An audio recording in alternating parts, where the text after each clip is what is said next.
Question number 4 है, इसमें वो बोल रहे हैं वेरीफाई दैट जेड बार और फिर दोबारा उसका बार एंड डबल बार बराबर है जेड के for the following complex number. जितने नंबर दिखे इनके ऊपर सबसे पहले हमें क्या करना है, पहले हमें इसका कॉन्जुगेट लेना है, उसके बाद फिर दोबारा इसका कॉन्जुगेट लेना है और ये प्रूव करना है कि वो वापस से यही टर्म बन गई है। जैसे फॉर एग्जाम्पल पहला क्वेश्चन हमारे पास ये है 4/7 + 9/10 आएगा, तो हमें इसका क्या करना है, सबसे पहले हम इसका ये कॉन्जुगेट लेंगे, ठीक है। तो एक दफ़ा पहले जब हम इसका कॉन्जुगेट लेंगे तो ये क्या हो जाएगा 4/7 - 9/10 आयोटा, ठीक है। जब उसके बाद हम इसका दोबारा से कॉन्जुगेट लेंगे तो हमारे पास ये क्या हो जाएगा 4/7 + 9/10 आयोटा। तो ये हमारे पास क्या वापस से वही फॉर्म बन गई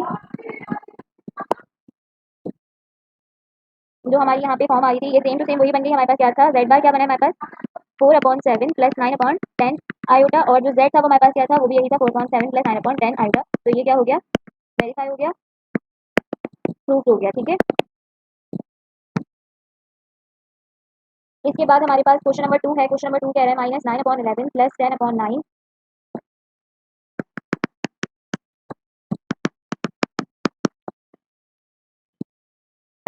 आयोटा, ठीक है। इसका जेड बार क्या होगा -9/11 - 10/9 होगा, ठीक है। फिर इसकी जो साइन है वो चेंज हो जाएगी यहाँ पे, ठीक है। फिर उसके बाद दोबारा इसका जो बार होगा वो क्या होगा -9/11 + 10/9। तो ये क्या सेम कंडीशन आ गई, ये वाली कंडीशन ये इसके इक्वल है, तो ये क्या हो गया, प्रूफ हो गया, ठीक है।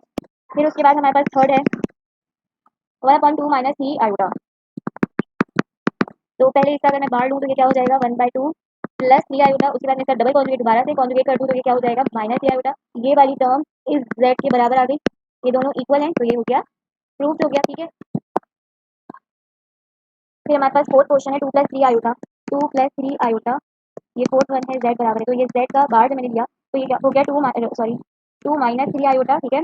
और जब मैं इसका दोबारा कॉन्जुगेट लूंगी तो ये क्या हो जाएगा वापस से 2 + 3 आयोटा। तो ये वाली टर्म मेरी बराबर हो गई किसके, ये वाली टर्म के दोबारा सेम आ रही है, दोनों इक्वल है, तो ये भी मेरे पास क्या हो गया, प्रूफ हो गया। फिर क्वेश्चन नंबर 5 है मेरे पास -2 - 3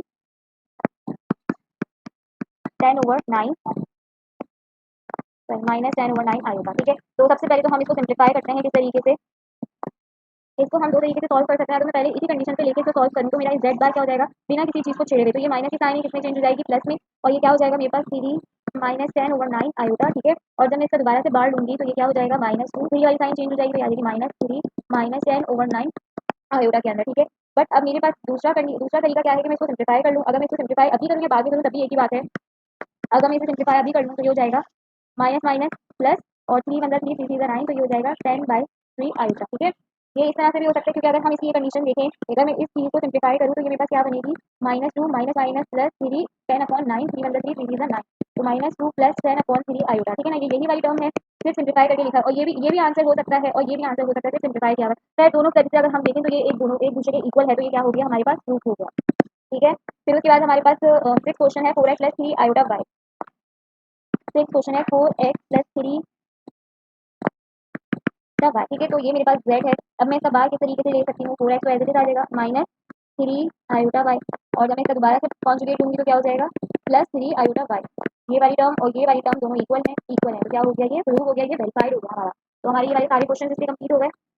इसके बाद क्वेश्चन नंबर 4 के सारे क्वेश्चन हमारे पास कंप्लीट हो गए, जिसमें हमें बोला जाता है कि वेरीफाई करोगे z बराबर होता है z डबल कॉन्जुगेट, यानी कि दो दफा हम अगर कॉन्जुगेट लें तो वो वापस से रियल वाला कॉम्प्लेक्स नंबर बन जाता है जो ओरिजिनल फॉर्म में था, ठीक है। हमने प्रूव करके उसे दिखा दिया। अब हमारे पास बोलने हैं find the values of x and y when condition दी हुई है, हमें कुछ इक्वेशंस लिखी हुई हैं और इसमें वो बोल रहे हैं एक्स और वाई की वैल्यू फाइंड आउट करके बताओ। हमने ऊपर ही पहले डिस्कस किया है कि हमारे पास हम कब हमें इनको सबसे पहले बात तो हमें वैल्यूज को फाइंड आउट करने के लिए क्या करना पड़ेगा, इनको आपस में इक्वेट करवाना पड़ेगा। तो इक्वेट हम कब करवा सकते हैं, जब हमारे पास रियल पार्ट और इमेजिनरी पार्ट दोनों इक्वेशंस में मौजूद हो। तो अगर मैं देखूँ यहाँ पे, तो मेरे पास यहाँ पे रियल पार्ट है, यहाँ पे भी रियल पार्ट है, यहाँ पे इमेजिनरी पार्ट है, यहाँ पे भी इमेजिनरी पार्ट है, तो यहाँ पे तो मैं इक्वेट करवा सकती हूँ, ठीक है। सेकंड वाले क्वेश्चन में मैं अगर देखूँ यहाँ पे भी रियल पार्ट है, यहाँ पे भी रियल पार्ट है, यहाँ इमेजिनरी पार्ट है और ये भी इमेजिनरी पार्ट है, तो ये भी मैं इक्वेट करवा सकती हूँ, यानी अगर इसकी वैल्यू फाइंड करती है। यहाँ पे मेरे पास रियल पार्ट है, ये रियल पार्ट है, ठीक है, ये मेरे पास इमेजिनरी पार्ट है, ये मेरे पास इमेजिनरी पार्ट है, तो ये भी मैं इक्वेट करवा सकती हूँ।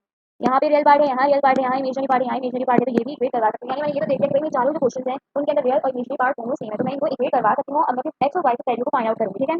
अगर मैं बात करूँ पहले क्वेश्चन की, तो एक्स प्लस वाई आयोटा बराबर है किसके -5 + 5 आयोटा के, ठीक है। अब मैं क्या कर रही हूँ कि मैं किसको इक्वेट करवाऊंगी, एक्स को इक्वेट करवाऊंगी -5 से, और वाई को इक्वेट करवाऊंगी किससे 5 से, यानी ये वाली को इससे और ये वाली को इससे, ठीक है। तो मेरे पास अब मुझे कुछ और करने की जरूरत ही नहीं है, मेरी एक्स और वाई दोनों की वैल्यूज आ गई 5 और -5, ठीक है। तो मेरा आंसर हो गया।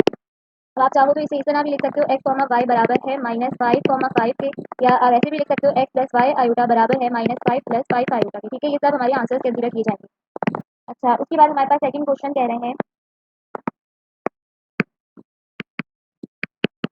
सेकंड क्वेश्चन में कह रहे हैं कि x square plus iota y square बराबर है किसके, 16/9 प्लस 9/25 आयोटा की। ठीक है, तो मैं क्या करूंगी, रियल को रियल से कंपेयर करवाऊंगी, तो मैं क्या कर रही हूँ, एक्स स्क्वायर बराबर करवा रही हूँ 16 के अपॉन 9 के, और आई वाई सिर्फ वाई स्क्वायर आयोटा नहीं, इसको कंपेयर करवा रही हूँ किससे, 9/25 से। अब एक समझने वाली बात है जो मेरी कैलकुलेशन को आसान कर दे, 16 किसका स्क्वायर होता है, 4 का स्क्वायर होता है, और 9 जो है वो 3 का स्क्वायर होता है। ठीक है ना, और अगर मैं ये कहूँ कि ये 3 का स्क्वायर 9 हो गया और 5 का स्क्वायर क्या होता है, 25 होता है। ठीक है, अगर मैं इस तरह लिखूँ तो कोई मसले की बात तो नहीं है मेरे लिए।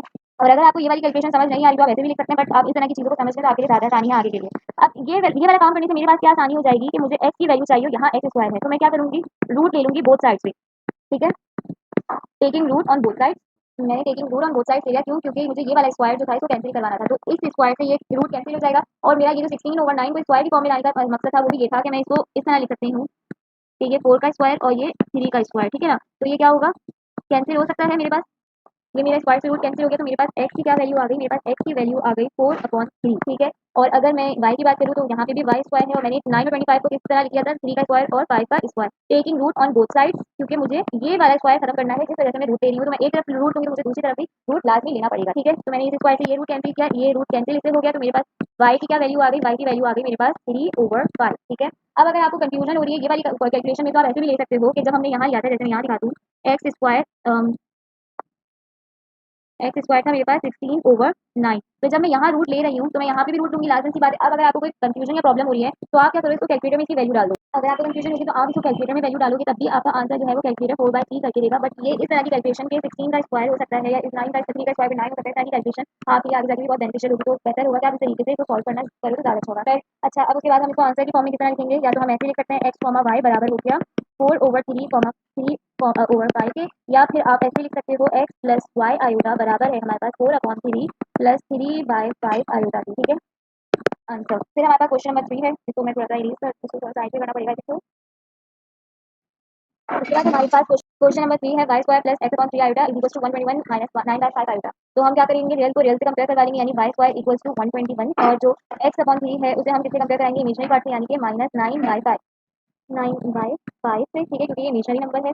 उसके बाद अब हम क्या करेंगे, अब मैं अगर आपको बोलूँ कि ये 121 को मैं कुछ और लिख सकती हूँ, तो मैं क्या लिख सकती हूँ, अगर मैं कैलकुलेटर में 121 को डालूँ कि 11 का जो स्क्वायर है वो क्या होता है, 121, 11 का स्क्वायर होता है 121 होता है, तो मैं 121 की जगह लिख सकती हूँ 11 11 का स्क्वायर, ऐसे लिख सकती हूँ। ठीक है, तो इससे मेरे पास क्या होगा कि मुझे ये वाला कैंसिल करना है स्क्वायर, तो मैं क्या करूँगी, taking root on both side, सिर्फ अपनी कैलकुलेशन को आसान करने के लिए स्क्वायर से रूट कैंसिल हो गया बोथ साइड से, तो वाई की मेरे पास वैल्यू क्या आ गई, वाई की मेरे पास वैल्यू आ गई 11। ठीक है, और सिमिलरली यहाँ पे अगर मैं देखूँ तो मुझे एक्स की वैल्यू फाइंड आउट करनी है, तो मैं क्या करूँगी, एक्स को यहाँ रहने दूँगी और 3 को कहाँ ले जाऊँगी, यहाँ नीचे इस तरह डिवाइड में, तो उस साइड पे जाके क्या होगा, ये मल्टीप्लाई हो जाएगा, 3 इंटू -9 और डिवाइडेड बाय 5, 3 9 का क्या होता है 27, तो ये -27/5। मजीद कोई कैलकुलेशन नहीं हो सकती है, तो ये मेरे पास क्या आ गया, एक्स की वैल्यू आ गई मेरे पास -27/5। ठीक है, अब मेरे पास मैं किस तरह इसको लिख सकती हूँ, वाई कॉमा एक्स बराबर है 11 कॉमा -27/5 के, या फिर मैं इसको लिख सकती हूँ वाई प्लस एक्स आयोटा।